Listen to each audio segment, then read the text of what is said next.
What up? Wade here, coming at you from a balmy 60 degrees here in Chicago. And so I just got back. I was meeting with my mentor. Her name's Barbara Stepp. And she was telling me about the Millennial generation. And I'm on the top end of that, being the ripe old age of 34. I think the bottom end is probably guys in their 18, 19, 20-year-old, that sort of range is the bottom end of the spectrum.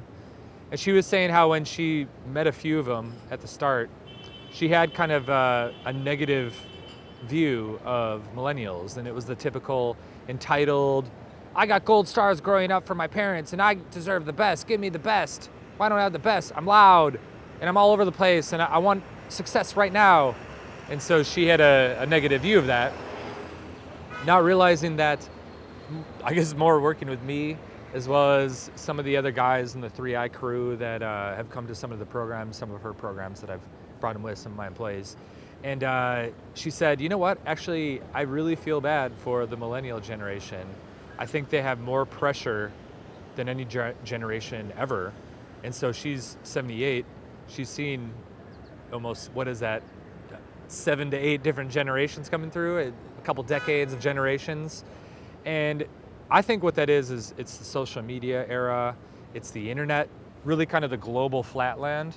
It's really created an opportunity to where we do have really the barrier for entry for whatever level of success we want to have, as well as information. You know, you don't need to go to Harvard and go to the best schools anymore to get access to the best information. What that does is, on the one hand, it creates an awesome opportunity, but it's kind of like too many flavors of the rainbow leads to paralysis by analysis. And I think that's what's happened to most millennials, in that there's so many options, they're freaking the fuck out.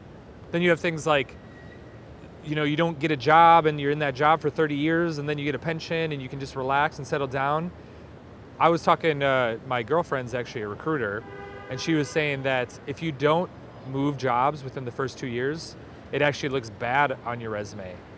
And so that's completely counterintuitive, because in the past, you want to show loyalty and then you're moving up. But if you don't move after 2 or 3 years, it shows that you're complacent and that you aren't doing things well. So I guess keep that in mind if you're thinking about moving careers as well. It shows you're afraid of risk. Just there's a lot of bad things that go into that, which is totally different than how it was even a decade ago. And then on top of that, with the social media of the Dan Bilzerians and the Ty Lopez's and being, oh, where's my Maserati Lamborghini, and not knowing what went into that, what their parents were like, or how old they are. I think both those dudes are in late 30s. Not that I'm almost there myself at this point. But, and you're there at 23 going, where's my Lamborghini? Why can't I travel the world? And so I think one of the most common things that I'm always telling guys on coaching calls and just webinars, we got the syndicate webinar coming up tomorrow on Wednesday, and it's to be patient. And I joke a bit about wanting to live to be 120, but I think it's really actually possible. And if you're 23, you have another century of life ahead of you. So I think it's important to just relax a little bit, be comfortable, don't have so much anxiety, and don't put so much pressure on you, because that's really what it ends up being, is this pressure leading to anxiety, leading to overwhelm, leading to biting off more than you can chew, leading to health issues, and sacrificing and compromising things like health, family, relationships, because you got to get the success now, today, immediately. And it's just not a very balanced way of looking at things. And so, yes, I get it. You're 23 or 21 or even 31. I'm still slaying the beast of impatience myself. Play the long game, play the long road. Look at the success you'll have in your 30s, in your 40s. I kind of just made the decision with one of my business mentors to say that I'm gonna try, we'll see how well this works, to keep the same lifestyle means that I have now, like my expenses, within 10 to 20% of where they're currently at for the next 10 years. And anything on top of that goes right back into the business. Reinvest in consultants, scaling, advertising, whatever it takes to just keep it growing. And then wait 10 years and then enjoy the fruits. And I think people are just so short-term gratification, stuck in the moment, wanting to do all the cool shit now, instead of just taking a breath. and being grateful for the birds, being grateful for life.